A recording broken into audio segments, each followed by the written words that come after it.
So, welcome to the day of meditation today again, and it is uh, the 3rd of August, 2024. Wow, we're making it. We're getting through. Time is changing as it always does. So, today, the theme of today is healing the wounded heart, and it's a theme of working with serenity and insight as always. Um, and what I mean by that is that we have we create a serene heart. We create the capacity for us to have a concentrated and focused mind, and then with that we see into experience. And what we do is when we see into experiences, we have insight. So um, in this case, what we'll be focusing on today is uh, the four Brahma Viharas, which are um, the divine abodes, primarily metta, I'd say. I think I'll be guiding in a metta meditation. Metta refers to loving kindness or warm benevolence or warm friendliness.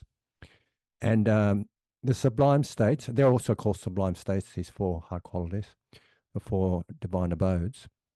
Um, they are essentially serenity practices. They, uh, they cultivate experiences of um, goodwill and connection. Um, and uh, they are also ways that we relate to oneself and others. And they are also wholesome ways of relating to oneself and others, enlightened ways of relating to oneself and others.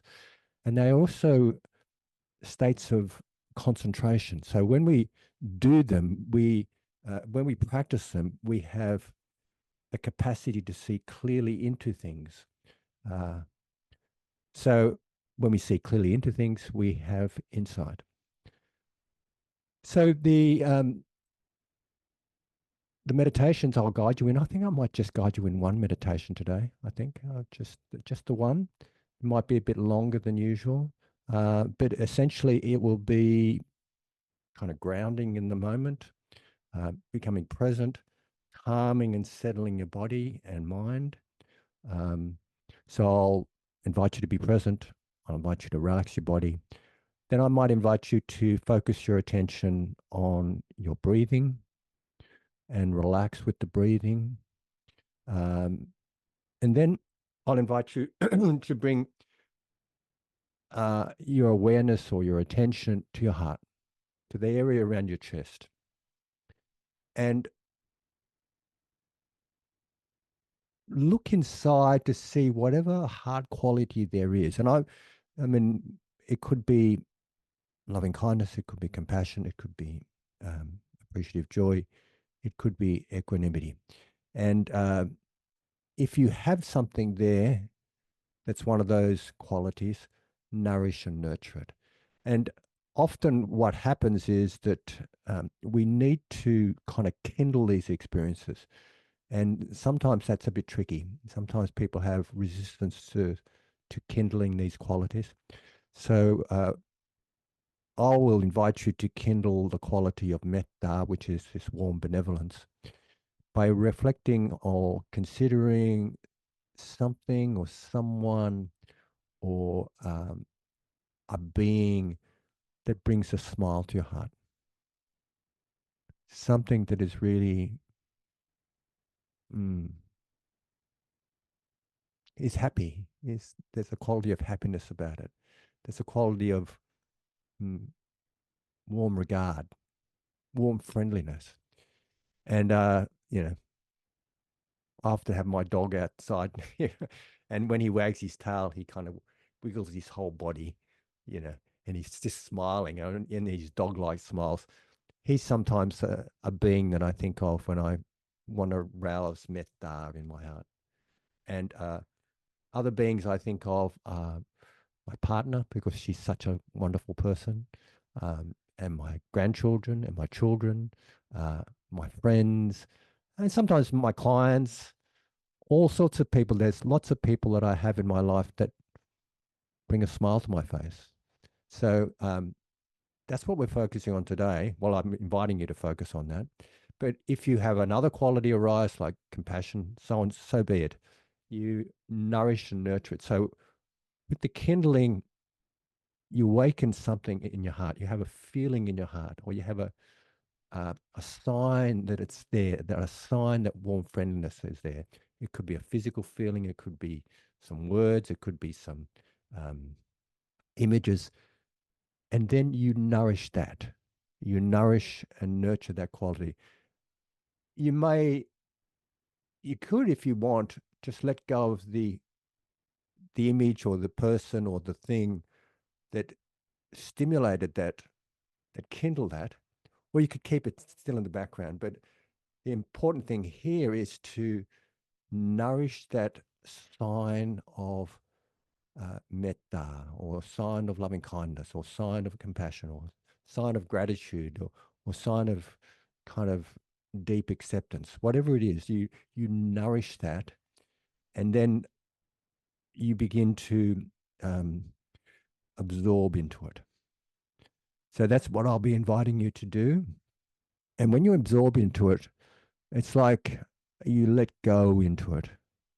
Um, you surrender to it in some respects, not uh, not unwillingly, but it's a kind of a beautiful surrender. It's a letting go into it. Um, and at that point, you may start to feel it spread throughout your body, spread throughout your being, and it becomes expansive. So, what I will also include is the possibility that when you're doing this, you kind of open up to the possibility of it coming seemingly from the outside of you, seemingly from outside of you. Like you might awaken your heart to the reality that love is all around, for example. The fact that there is a lot of, there are beings out there that are giving you love, that there are reminders of love coming from somewhere. The four high qualities, by the way, are love, uh, in that genuine sense, not as a, not as representing like a over attachment to anything, but love in the unconditional love in that general sense, like opening your heart to the possibility that there's love out there. And if you can find something that represents that, and for me, I've been on many retreats. For me, sometimes what happens is this beautiful light appears. It's like a pool, and it's this glowing light, and it just gets bigger. It's like a disc in some respects, and it represents this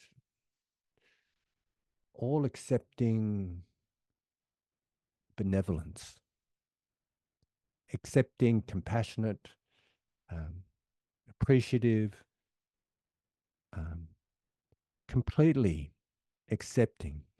And when I see that, if I kind of touch it somehow, it just completely absorbs all my suffering.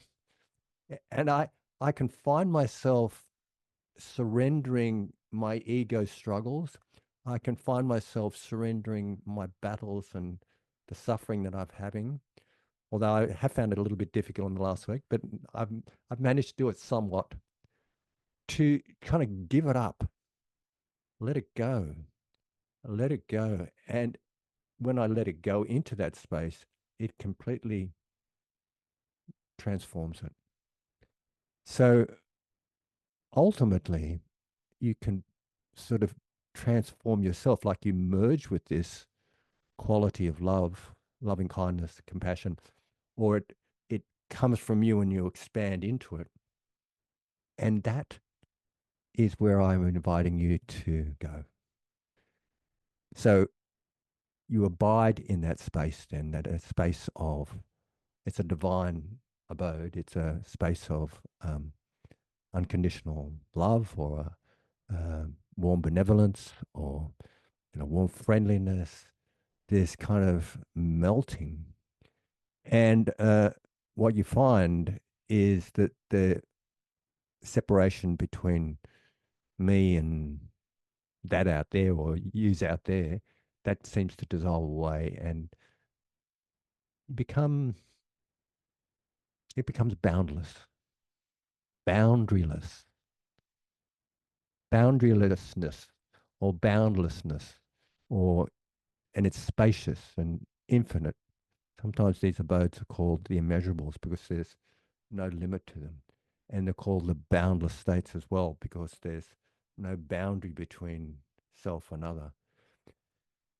And then if little inklings of the opposites of that come up, like little inklings of injuries or psychological injuries or memories or ego bubbles up, you let it bubble up and you let it dissolve and completely dissipate in that space. It sounds kind of pretty simple. It's very hard to do. It takes a lot of practice, but it is possible, and it takes practice and it takes an inclination towards it to make it possible. It takes it takes a kind of a willingness to open to it, and it takes letting go of resistance to it. I was going to say it takes an intention, but many people say, "Well, I always want to do it, but nothing happen. It doesn't happen."